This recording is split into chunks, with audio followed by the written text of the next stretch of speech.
welcome back everyone.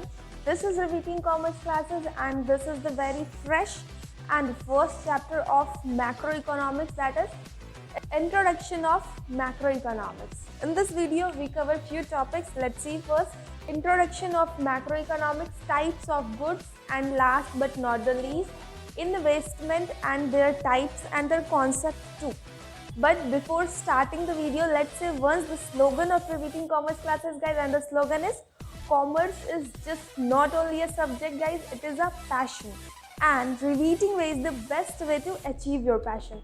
So what we are waiting for, guys, let's jump into the video.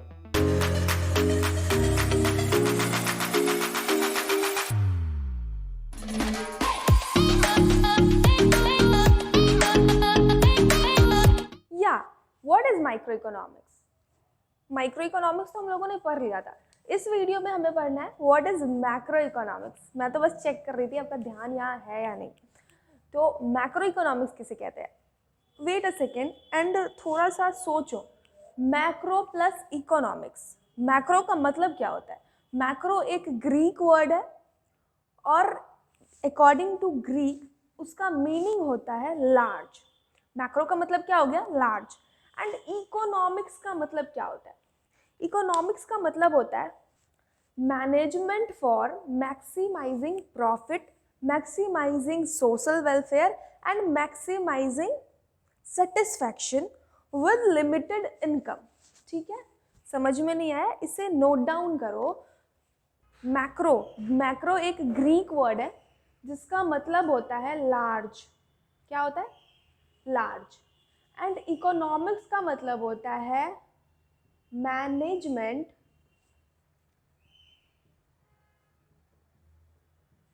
For maximising profit, social wealth and last but not the least human wants, जिसे हम लोग बोल सकते हैं satisfaction. satisfaction with limited resources, with limited resources. तो अगर इस दोनों को मिला दिया जाए तो इसका मतलब क्या होता है? अपने लिमिटेड रिसोर्सेज को ध्यान में रखते हुए मैनेज करना. क्या मैनेज करना? कि profit, social wealth and satisfaction of human wants को मैक्सिमाइज करें. किस पे? तो एक लार्ज लेवल पे, मतलब इकोनॉमी के लेवल पे. ठीक है, इकोनॉमी, इकोनॉमिक्स का मीनिंग अगर आपको और अच्छे से जानना है तो मेरा वीडियो है इंट्रोडक्शन ऑफ इकोनॉमिक्स, उसके अंदर मैंने ये सारी बातें को बता दी है कि माइक्रो किसे कहते हैं, मैक्रो किसे कहते हैं. बट क्योंकि मुझे इसमें मैक्रो इकोनॉमिक्स का इंट्रोडक्शन देना था तो ये सारी बातें बताना बहुत ही इंपॉर्टेंट है, तो मैंने यहाँ बताया. इकोनॉमिक्स का मतलब क्या होता है? Management for maximising profit, social wealth and satisfaction with limited resources. तो और मैक्रो का मतलब क्या होता है? लार्ज. तो ये सारी चीज़ों को मैनेज करना एक लार्ज लेवल पे, इसी को कहते हैं macro economics. Am I clear? अगर कुछ भी आप लोगों के मन में डाउट्स होती हैं तो आप वीडियो को पॉज करें, नोट डाउन करें, एंड जब भी ये वीडियो एंड हो जाएगा तो आप देखिए कि अगर वो चीज़ क्लियर हो गई है तो वेल एंड गुड. बट अगर नहीं हुई है तो हमारा व्हाट्सएप ग्रुप है, मैं नंबर दे देती हूँ नीचे, वहाँ पे जाएं और आप लोग मेरे से पर्सनली कमेंट करके बात कर सकते हैं वहाँ पे. तो हमारा स्कोप हो जाएगा scope of macro economics, measurement of national income. Second हमारा मेजरमेंट ऑफ एम्प्लॉयमेंट. थर्ड हो जाएगा हमारा measurement of general price level, general price level. Fourth हो जाएगा हमारा मेजरमेंट ऑफ इकोनॉमिक ग्रोथ.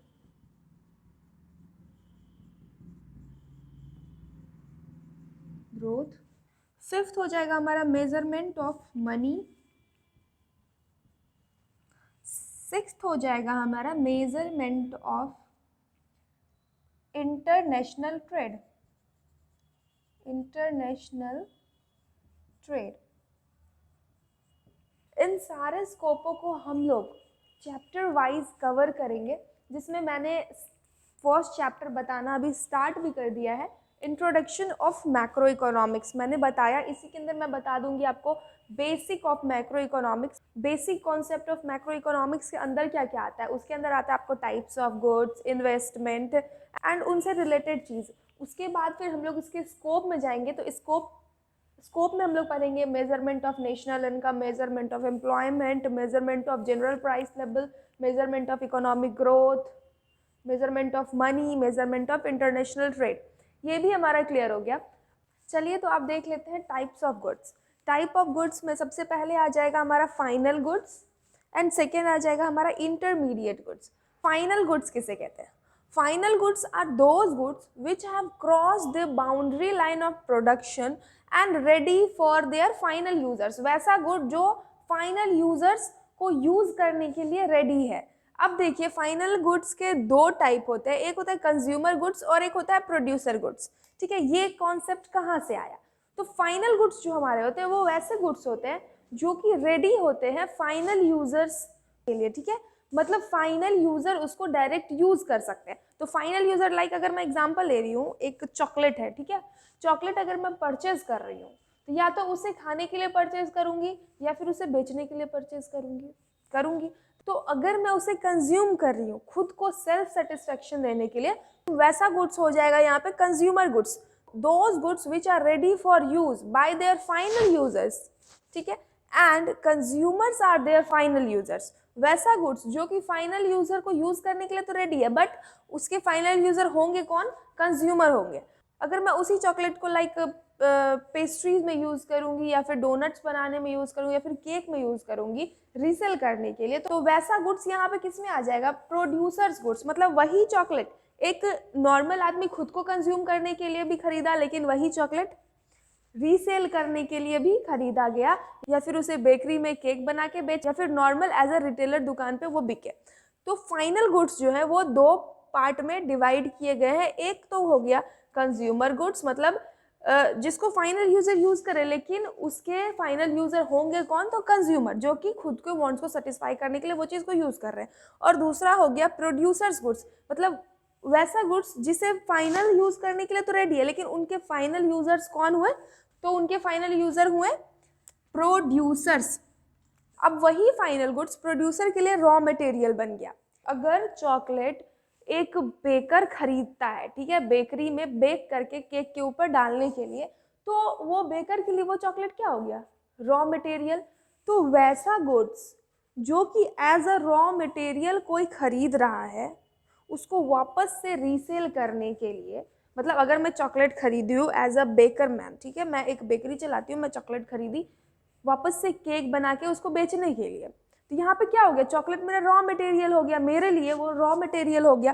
तो वैसा goods which does not cross the boundary line of production, यहाँ पे cross the boundary line of production मतलब ये हो गया उस पर्टिकुलर गुड्स में अभी भी वैल्यू ऐड हो सकता है। अगर वो प्रोडक्शन लाइन के अंदर है, अगर प्रोडक्शन बाउंड्री लाइन के अंदर है, तो अभी भी उसमें और वैल्यू ऐड हो सकती है। लाइक अगर मैं चॉकलेट 10 का खरीदी तो उसको केक में डालने के बाद उसको 50 में बेचूंगी, तो इसमें क्या हुआ? चॉकलेट में वैल्यू ऐड हो गया।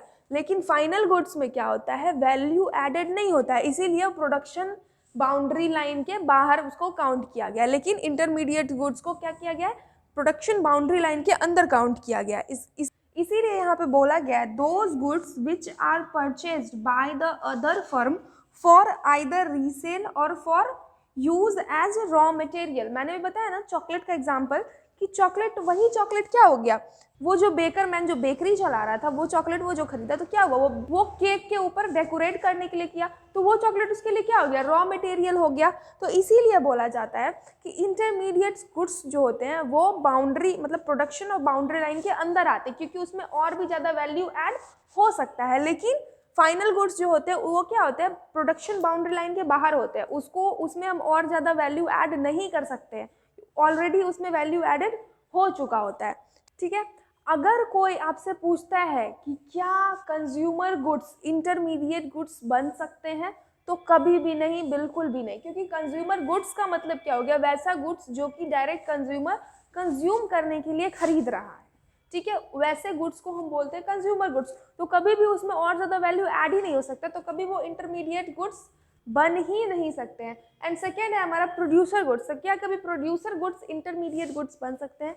बिल्कुल बन सकते हैं जी हाँ, बन सकते हैं, क्योंकि इंटरमीडिएट गुड्स के अंदर वैसे गुड्स आते हैं जिसे हम रीसेल करने के लिए खरीदते हैं और एज अ रॉ मटेरियल खरीदते हैं। और प्रोड्यूसर गुड्स का डिफिनीशन भी यही है कि goods are ready for their final users. ठीक है, उसके फाइनल यूजर्स कौन है? प्रोड्यूसर्स है। बट प्रोड्यूसर्स क्यों खरीदेंगे या फिर एज अ रॉ मटेरियल खरीदेंगे? वो बस इसीलिए खरीदेंगे। तो इसीलिए प्रोड्यूसर्स गुड्स इंटरमीडिएट गुड्स बन सकता है, बट कंज्यूमर गुड्स कभी भी इंटरमीडिएट गुड्स नहीं बन सकते हैं। एक पॉइंट को नोट करें, अगर हम इन्वेस्ट कंज्यूमर गुड्स के ऊपर कर रहे हैं तो क्या बोलेंगे उसे? Consumers expenditure. अगर हम प्रोड्यूसर गुड्स के ऊपर एक्सपेंस कर रहे हैं तो उसे हम लोग बोलेंगे इन्वेस्टमेंट एक्सपेंडिचर। प्रोड्यूसर गुड्स के ऊपर अगर हम इन्वेस्ट कर रहे हैं तो इन्वेस्टमेंट एक्सपेंडिचर, और अगर इंटरमीडिएट गुड्स के ऊपर एक्सपेंस कर रहे हैं तो क्या बोलेंगे? Intermediate consumption. ठीक है, तो अब हम लोग पढ़ लिए final goods and intermediate goods, types of goods. अब इसमें एक छोटा सा पॉइंट आता है जिसमें हम लोग पढ़ेंगे consumers goods and capital goods. इस दोनों में difference, consumer goods and capital goods में डिफरेंस। तो अब देख लेते हैं कंज्यूमर गुड्स के टाइप। कंज्यूमर गुड्स जिसे मैंने फाइनल गुड्स के अंदर बताया, कंज्यूमर गुड्स के टाइप ये 4 टाइप के होते हैं: durable goods, semi durable goods, non durable goods and services. Durable goods मतलब वैसा गुड्स जो बहुत साल चले, लाइक सालों साल, जैसे हमारा हो गया car, TV, furniture, machines etcetera. Semi durable goods में वैसा गुड्स होता है जो 2 साल, 1 साल, मतलब 1-2 साल तक चले, ठीक है, जैसे हो गए हमारे कपड़े, furnitures and all. Non durable goods मतलब वैसा गुड्स जो सिंगल यूज गुड्स हो, like milk, vegetables and gas, ink etcetera.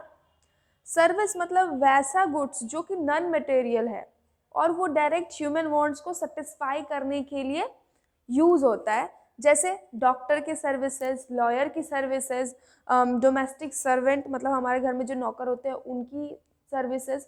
तो वो सारे सर्विसेज में आ गए। तो अब आपको समझ में आ गया कंज्यूमर गुड्स कितने टाइप के होते हैं? तो 4 टाइप के होते हैं। ठीक है, अब हमारा एक और टॉपिक रह गया था कैपिटल गुड्स। कैपिटल गुड्स किसे कहते हैं? वैसा गुड्स जो कि प्रोसेस ऑफ प्रोडक्शन में यूज हो रहा हो, those goods which are in the process of production for several year, बहुत सालों से जो प्रोसेस ऑफ प्रोडक्शन में यूज हो रहा है और जिसकी कीमत, जिसकी वैल्यू ज़्यादा है, और these goods are fixed assets of producer. ठीक है, आपको कैपिटल गुड्स भी समझ में आए। कैपिटल गुड्स जो as a fixed asset producer के होते हैं, जो कि बहुत सालों से गुड्स को प्रोड्यूस करने के लिए यूज होते हैं, उसे हम कहते हैं कैपिटल गुड्स। तो अब हम लोग देखें कि इन्वेस्टमेंट, उसके कॉन्सेप्ट, उनके टाइप्स। बट आई थॉट ये वीडियो 10 to 15 मिनट से ज़्यादा हो चुकी है, तो मैं इन्वेस्टमेंट को नेक्स्ट वीडियो में कंटिन्यू कर रही हूँ। तो इसी के साथ हमारा आज का वीडियो होता है नेक्स्ट वीडियो पे पोस्टपोन्ड। तो अगर हमारा वीडियो अच्छा लगा हो तो मुझे मेरा फी बिल्कुल दे के जाए, इसे लाइक, शेयर, सब्सक्राइब करें।